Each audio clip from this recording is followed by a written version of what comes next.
Yo guys, back at it again. Another flipping video. We don't miss. We out here. Straight W's. That's what we want. Today we're going to be making a Travis Scott tutorial. How to make a nice dark ambient beat. I'd say like rodeo vibe. Give it a listen. It is such a good album. Well, one of my favorites personally. I really love it. It has a lot of ambient dark sounds, dark keys, guitars, super nice dark basses. Like everything you could want from a nice dark trippy album. And to be fair, Travis Scott is, in my opinion, one of the guys who pioneered the whole trippy trap sound, and rodeo really shows that through. So I would recommend giving it a listen. Before we get into the video, make sure if you want to support your boy, of course, drop a like, comment, share with your friends, subscribe. Like, I'd really appreciate that. Just hope you guys enjoy the video, of course. So let's get into it. First of all, I want to show you guys the melody that I made. It's a reverse one, but I'll go through it.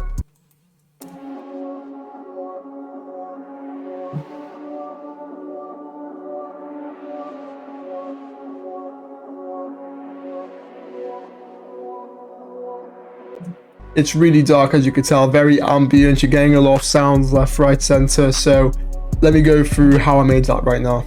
Firstly, we got this preset from Analog Labs. It's called I Like Squares. Interesting name, but this is the pattern I laid out.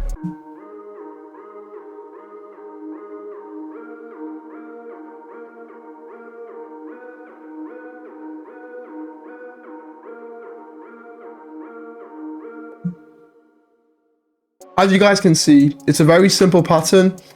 D sharp all the way along the bottom, and as you can see from the top line, I made it quite dark. As you can see, there's like a half step going on between the A sharp and the B. And when it comes to Travis Scott melodies, it might sound like they're really complicated, but they're very simple to the core. It's just you want to make them sound dark with the best sounds possible. And for effects, I've got a EQ cutting off a few highs and a few lows to give it a bit more of an ambient sound. RC20 VHS preset, very good preset to add like a bit of a Big Crush old school retro vibe, but still keeping it nice and dark. Then Valhalla Vintage Verb, really good plugin. It's a really good reverb obviously, but if you use the stock one, it's equally as good. Next, we're using another preset from Analog Lab, Epic Poetry, and this is the pattern I laid out. And before I play it, as you can see real quick, D sharp, G sharp, A sharp, B, back to A sharp.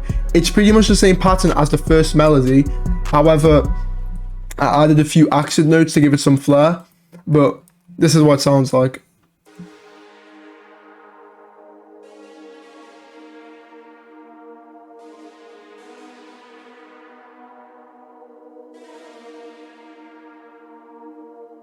So as you can see, it sounds dark still. It's the same. It's pretty much the same melody as before, except I've dragged the notes out. It's not going back and forth, and it still sounds really dark and ambient. For effects, another EQ, as you can see, cutting highs, lows, giving it that nice effect. Fruity chorus with some flangus on top, because that sounds bussin'. It's gonna be bussin'. And spaced out, which is another reverb by a different third-party plugin, but it just, I don't know what preset I used, but it does clean start. It gives it a very nice dark tone. If you couldn't tell, another Analog Lab preset called Afterglow Pad, and as you can see for the pattern, very simple, D sharp and then A sharp. Again, same notes that I've used for the past two melodies, and it just gives it a nice layer because it's a nice simple pad. But here's what it sounds like.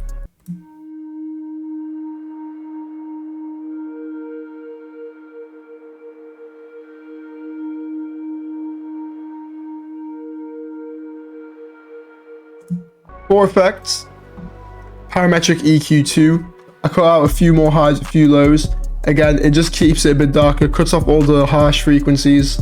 And again, Valhalla Vintage Verb. Honestly, reverb, ambience, you just want to go for that feeling. You want to stick to the same notes, keep it repetitive but dark. That is how you nail Travis Scott beats. And if you want to make it even better, this is what you should get on next. A super fat, dark bass. And for this bass, I used super fat bass from Analog Labs, and this is what it sounds like.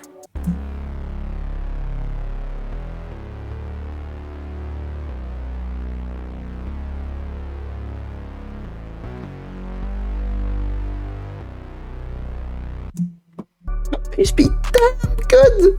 Like, when you hear this bass, it screams Travis Scott. It's just so dark, it's so gritty to the ears. I love it. It's one of my favorite presets in Analog Labs. I highly recommend, again, if you can get it, get Analog Lab 5. It's so good.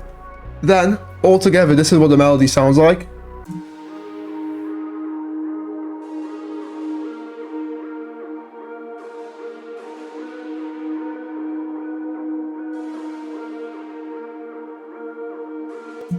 So as you can see, when you listen to it, it sounds really dark. It doesn't sound as good as it could be. However, it does give you that dark vibe. It gives you Travis Scott-esque vibe. Even though they're all similar / the exact same notes, it still gives it a nice ambient dark feel. Right, next thing I did was I took all the melodies from here to here, then I reversed them, dragged them out onto here. I pitched all of them up by 300 semitones, and that gave it a very nice dark feel. And when you have it all reversed up by 300 semitones, and as well as that dragging it down an octave, this is what it sounds like.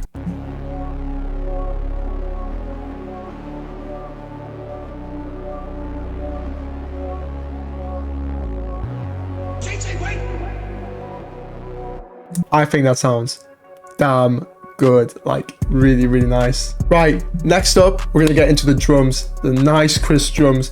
Travis Scott uses very dark, well, for drums he uses quite actually, no, sorry, a lot of trap sounds in his drums.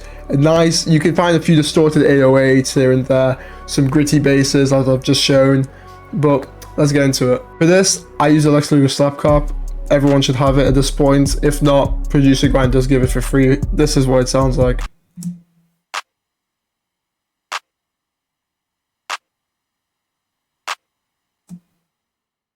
It's a standard clap pattern. And for effects, I did a simple EQ, cut out all the lows and a few of the hashes up there. Next up, I got this nice sounding hi-hat. It doesn't sound too high pitched. It had like a, I don't know what it is. It gives me a bit of a gritty vibe. And as you can see, again, I've played with the velocities a bit to give it a nice bounce. But when you hear it, you'll see why I like it.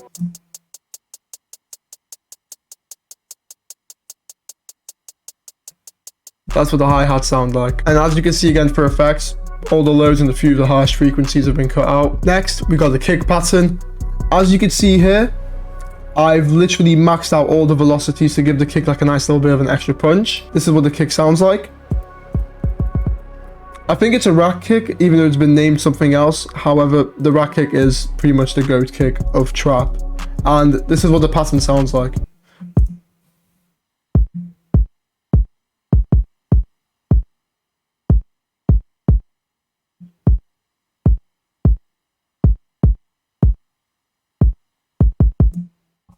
So, as you can see, they are both very similar between the first 4 bars and the last 4 bars. However, I just switched it up a bit here to give it a nice bounce to keep the listener engaged. Next up, we got the so I'm using the Spins 808, well known by everyone, of course. I've just increased the outage a bit so it doesn't drag the note on for a long time, and this is the pattern.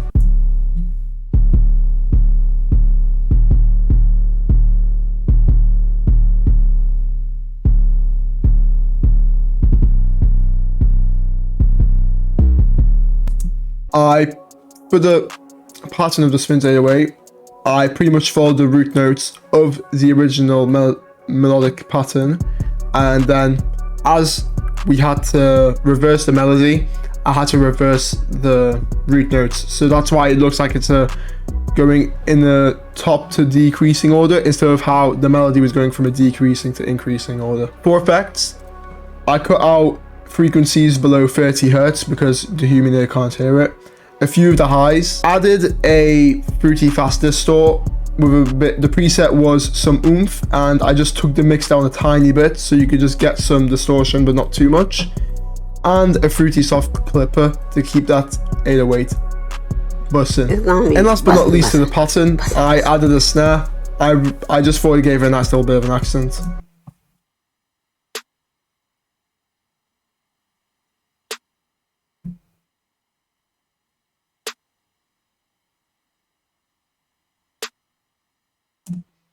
And that's what the snare sounds like. Together, this is what all of the drums sound like.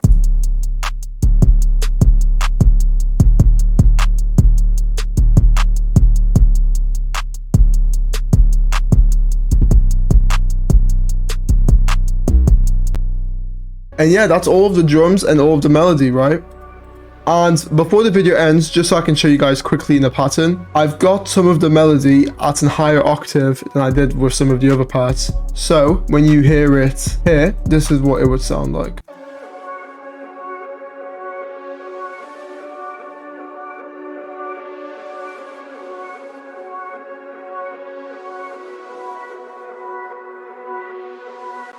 Last, but not least, this is what the full beat sounds together.